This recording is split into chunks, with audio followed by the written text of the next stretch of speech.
Hello and welcome to the Run Testers. My name's Nick and this is our review of the Asics Gel-Nimbus 26.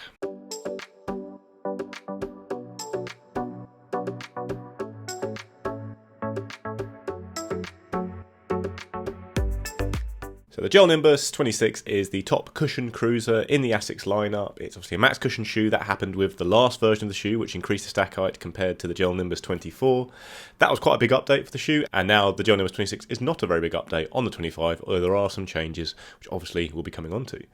The price is a little different in the UK. It's now £180, which is obviously quite expensive for a cushion shoe, whereas in the US it's $160, which is about par for the course. The weight's gone up very slightly. It's now 318 grams, or 11.2 ounces. That's just 3 grams or so up on the previous version. That weight is in my UK size 9. You've got an 8mm drop and a stack height of 42mm at the heel, 34 at the forefoot, which is half a millimetre higher than the Gel-Nimbus 25. So the midsole largely sticks to the same setup as the previous version of the shoe. You've got a big slab of Asics' FF Blast Plus Eco Foam and then some pure gel under the heel, just a little bit of pure gel under the heel there. Got a wide base and sidewalls of foam to make sure it's still a pretty stable shoe despite this very high stack. You've got an engineered knit upper with a stretchy knit tongue there as well. Obviously loads of padding around the collar of the shoe to make it clear this is a very comfortable cushion shoe.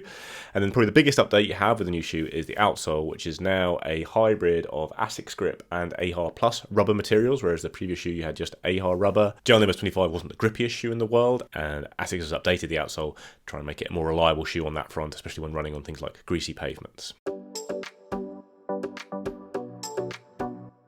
So in testing, I ran in my regular US 9.5 running shoe size. The fit for me was good with the plush step-in comfort you would expect from a Nimbus.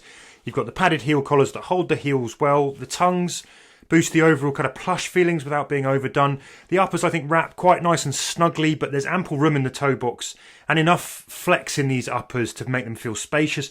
I got decent lace lockdown across the midfoot too. These are not as natural and instantly disappearing on the foot as something like the Saucony Ride 17, which I've been testing recently, and that's partly due to the weight and the heft of the shoe. But comfort and fit here is reliable, and I would recommend going true to size in these shoes. So I've got no complaints at all about the fit of the Gel-Nimbus 26 in my normal running shoe size. It's a very comfortable shoe. Asics has updated the eyelets on the shoe and created a more secure midfoot hold, they say, and it is a good midfoot hold, but I haven't really noticed a difference compared to the Gel-Nimbus 25, which did fit me very well as well. Good amount of room in the toe box, good hold at the heel, so yeah, I would stick to your normal running shoe size with the Gel-Nimbus 26. So run testing then, and in testing I've covered around 45 miles in the Asics Gel-Nimbus 26. I've done a shorter, faster 5k effort, a few hour-long 10ks, and one very ploddy 3-hour social half marathon that was really slow.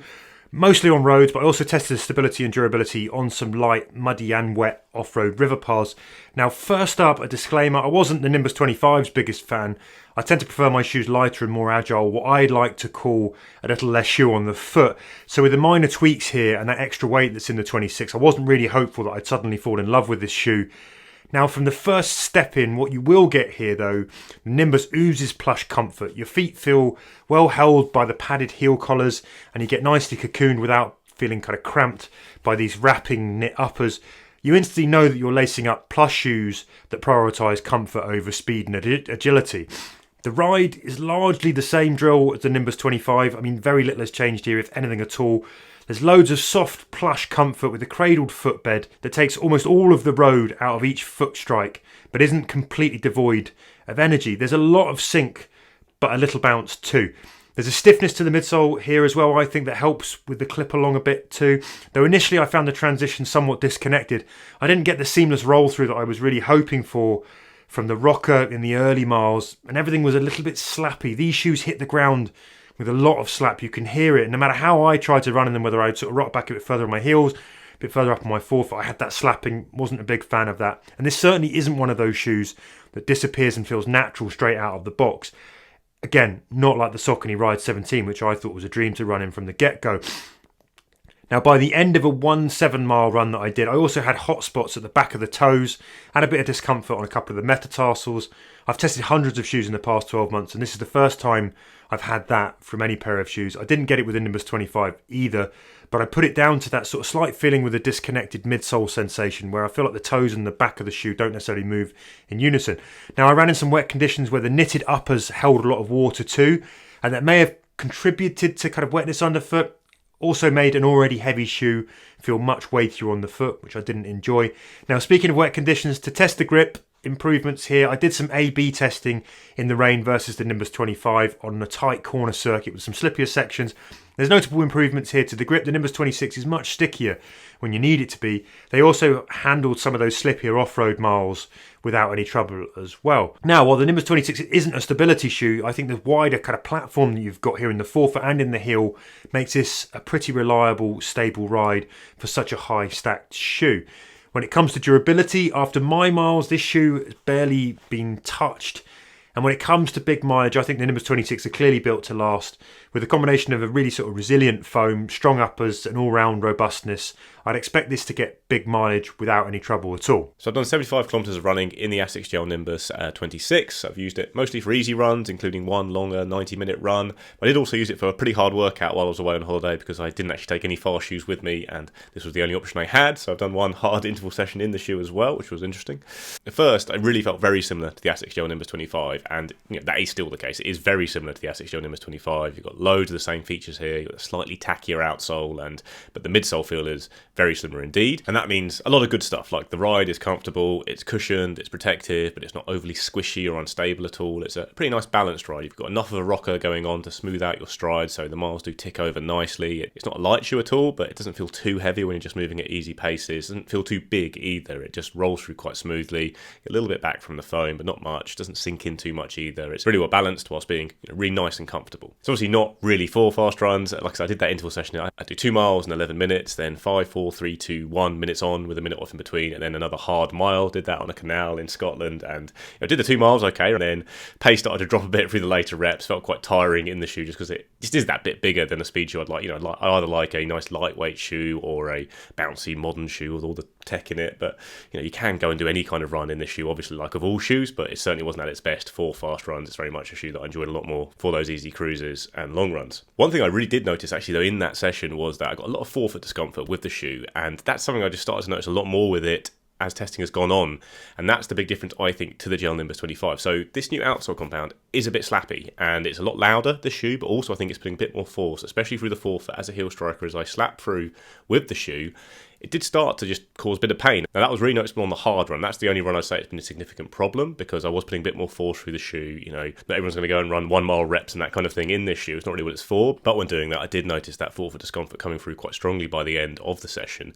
And then when I did my long run in the shoe as well, I got a little bit of it. Not enough to really make it feel uncomfortable, but more than I got with the Gel-Nimbus 25. So basically what I feel is like the outsole has added a little bit of grip. It's a slightly better material in terms of grip, but it's lost a little bit of the softness maybe you had from the Gel-Nimbus 25 as a result. And maybe in general this has now firmed up the ride slightly, might make it a slightly more versatile shoe as well, but I do think as a max cushion shoe, it's now lost a very small amount of the comfort you had from the Gel-Nimbus 25. Now, this is all very fine margins, like I say, but that is probably the biggest change I noticed during my run test compared to the previous model. And I would also say that with the Gel-Nimbus 25, the grip wasn't great on my first run in the shoe. It did slip around on some greasy pavements, but after that, I didn't really have any problems with it, the grip. It scuffed up a little bit, and even on greasy pavements, it was okay. It still wasn't the best gripping shoe in the world, like compared to like an Adidas or a Puma training shoe with their really good outsole materials, but it was okay. So you are getting an improvement here, but it hasn't come for free. I think you are getting a slightly slappier ride and a little bit less comfort as a result. So my verdict is that the Asics Gel-Nimbus 26 is still a very good max cushion shoe, one of the best max cushion shoes, but that is also true of the Asics Gel-Nimbus 25, and I think I would certainly recommend trying to find a deal on the older shoe for now, not only because it will be cheaper because it's in sales and it's very similar all round, but I do think it's marginally more comfortable because of that different outsole material. Though if you are very worried about grip, then you will get slightly better grip with the new shoe. I'd say if you are really worried about grip, I'd probably just go and buy the Puma Magnify Nitro 2, because you've got really good grip on that shoe, better than you get even with the Gel-Nimbus 26. Now there are loads of other shoes we can compare it to in this area. We'll do some full versus videos, but to whip for a few now, in case you're making that decision, then the first one is the New Balance 1080 V13, which is a lot softer than the Gel-Nimbus 26. I found it a little bit wobbly, and I found that I didn't like it so much for longer runs or any kind of run beyond fairly short easy runs, just because the softness didn't really suit me. I prefer the slightly more balanced midsole you have here. It's still a soft, comfortable shoe, but you get a little bit more back from it than with the New Balance. But if you really want just an all-out squishy shoe, New Balance 1080 V13 does do that role, as does the Nike Invincible 3, which has a bit more bounce to it, but that is not the most stable shoe. The upper's not very well fitted, I don't think, and I don't know, I just never really clicked with the Nike Invincible 3. I didn't really enjoy running it very much. Nike Invincible 2 was a really good shoe. I like that, but the 3 fit wasn't right, the ride was a bit sloppy. Yeah, I prefer the Gel-Nimbus 26, put it that way. The Pure Magnify Nitro 2 I mentioned already is probably my favourite max cushion shoe, just because it's fairly light and cheap for a max cushion shoe. It's got a bit more versatility to it while still being very comfortable and great for what these shoes are mainly designed for, which is those easy and long runs. And it's got that really good outsole, like I mentioned already. So that's a really strong option. Got a slightly higher drop, more of a traditional ride than the slightly more rocket feel you have with this shoe. The On Cloud Eclipse is not really just built for easy runs. I think that's much more of a versatile, highly cushioned daily trainer. I think that's a really good shoe if you're going to mix up your runs, but you can get a bit more comfort from the Gel-Nimbus 26 if that's all you're looking for, a protective cushion shoe. The Gel-Nimbus 26 does that. The Cloud Eclipse has a bit more about it for faster runs. Ghost Max from Brooks, I think, is another really strong competitor. I think that's another one that's a fair bit cheaper than a lot of max cushion shoes, whilst delivering on the role that those shoes are meant to do. It's really comfortable. I found that the Rocket Ride actually made it not too lacking in versatility. So I think, yeah, I really enjoyed the Brooks Ghost Max. I'd probably say go for that over the Gel-Nimbus 26. This is maybe slightly more cushioned and all that, but the Ghost Max and the Magnify Nitro, I think, are better value options that still do all the stuff you want a max cushion shoe to do really well. Then there's the Saucony Triumph 21 and the Saucony Ride 17, which have a lot of similarities now. I'd say those are also more versatile shoes than you get here. The Ride 17 is also a fair bit cheaper. That's actually another one I'd whack in with the Puma and the Brooks Ghost Max as another shoe I'd probably consider getting instead, because it is still a very cushioned, comfortable shoe. It's a fair bit cheaper, a little bit more versatile. Yeah, really good shoe all round. And actually, one I think I'd be looking at as well is the Asics Nova Blast 4, which we've just been testing lately. Again, fair bit cheaper than the Gel-Nimbus 26. Uses the FF Blast Plus Eco Foam, but with a geometry that's much more geared for a variety of runs. It's got a lot more about it for fast runs. It's a fair bit lighter. I still found the Nova Blast 4 as comfortable as the Gel-Nimbus though, so I do think that's another shoe I'd look at instead of the Gel-Nimbus 26, despite this being a very good max cushion shoe.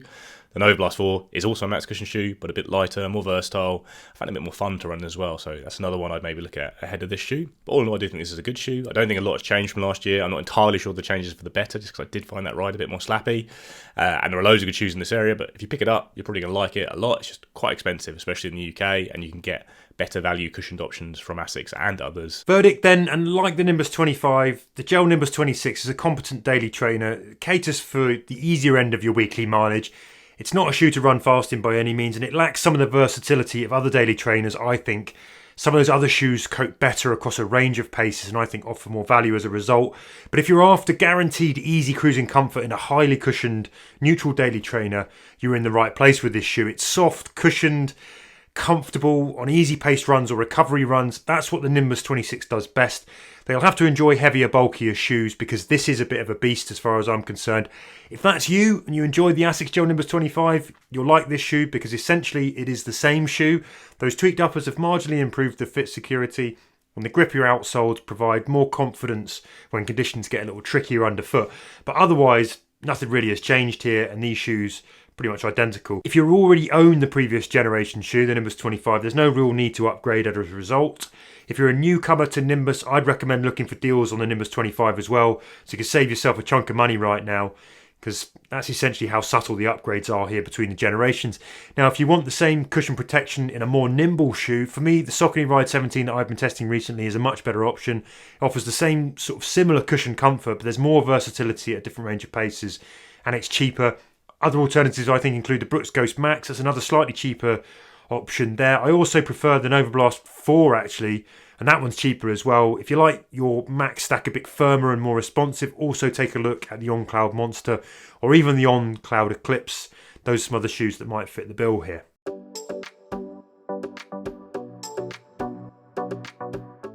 That's our review of the Asics Gel-Nimbus 26. Let us know what you think in the comments below. Please do like, subscribe, ring the little bell. My voice is about to go. See you next time.